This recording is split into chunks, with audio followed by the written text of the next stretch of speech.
નમસ્કાર દર્શક મિત્રો, ખબર ગુજરાત ન્યૂઝ ચેનલમાં આપનું હાર્દિક સ્વાગત છે। આજના તાજા અને મુખ્ય સમાચાર જાણીએ તે પહેલા તમે અમારી ચેનલમાં નવા હોવ તો અમારી ચેનલને જરૂર સબસ્ક્રાઇબ કરી લેજો। તો મિત્રો, સૌપ્રથમ આજના તાજા સમાચારને લઈને વાત કરીએ તો ચોમાસું આગળ વધ્યું, 25 રાજ્યોમાં વરસાદનું એલર્ટ। દક્ષિણ પશ્ચિમ ચોમાસું કેરળ અને કર્ણાટક તરફ આગળ વધી રહ્યું છે, જેના કારણે હવામાન વિભાગે આજે દેશના 25 રાજ્યોમાં વરસાદનું એલર્ટ જારી કર્યું છે। ગુજરાતમાં પણ આગામી દિવસોમાં ભારે પવન અને ગાજવીજ સાથે વરસાદની આગાહી કરવામાં આવી છે। રાજ્યના મહીસાગર સહિત કેટલાક વિસ્તારોમાં સામાન્ય ઝાપટા શરૂ થયા છે, જે પ્રી મોન્સૂન એક્ટિવિટી સક્રિય થવાના સંકેત પણ આપે છે, જે તમે સ્ક્રીન પર જોઈ શકો છો। તો મિત્રો, ત્યાર પછીના સમાચારની વાત કરીએ તો ગુજરાતમાં એસટી કર્મચારીઓનું આંદોલનનું એલાન।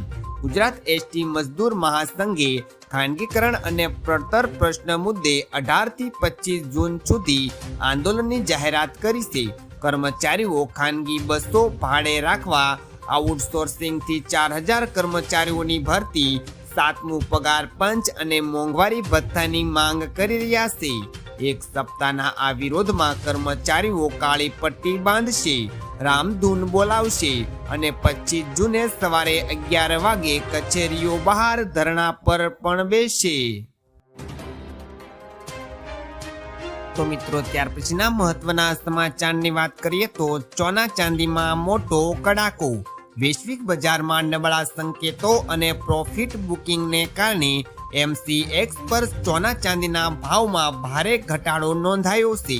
ચાંદીના ભાવમાં એક ઝાટકે ₹5,629 નો તીવ્ર ઘટાડો બોલાતા તે ₹2,59,157 ના નીચલા સ્તરે પહોંચી ગઈ હતી। બીજી તરફ સોનામાં પણ ₹1,334 નો ઘટાડો થતા તે 1,58,213 સુધી ગબડ્યું હતું। લગ્નસરાની સિઝન પહેલા કિંમતો તૂટતા સામાન્ય ખરીદદારોને મોટી રાહત મળી છે। તો મિત્રો, ત્યાર પછીના સમાચારની વાત કરીએ તો ધોલેરા એરપોર્ટ પર વિમાનનું સફળ લેન્ડિંગ। ધોલેરા ઇન્ટરનેશનલ એરપોર્ટ પર પ્રથમ વિમાનનું સફળ લેન્ડિંગ થયું છે। એરપોર્ટ ઓથોરિટી ઓફ ઇન્ડિયા દ્વારા BT-CNS એરક્રાફ્ટનું ટેસ્ટિંગ કરાયું છે। ધોલેરા સ્પેશિયલ ઇન્વેસ્ટમેન્ટ રિજન વિસ્તારમાં પીપળી નજીક નિર્માણધીત ગ્રીનફિલ્ડ એરપોર્ટ પર પ્રથમ વિમાનનું સફળ લેન્ડિંગ થયું છે। ધોલેરા એરપોર્ટ ભવિષ્યમાં ગુજરાતના મહત્વપૂર્ણ હવાઈ મથક કેન્દ્રમાં સ્થાન મેળવી શકશે।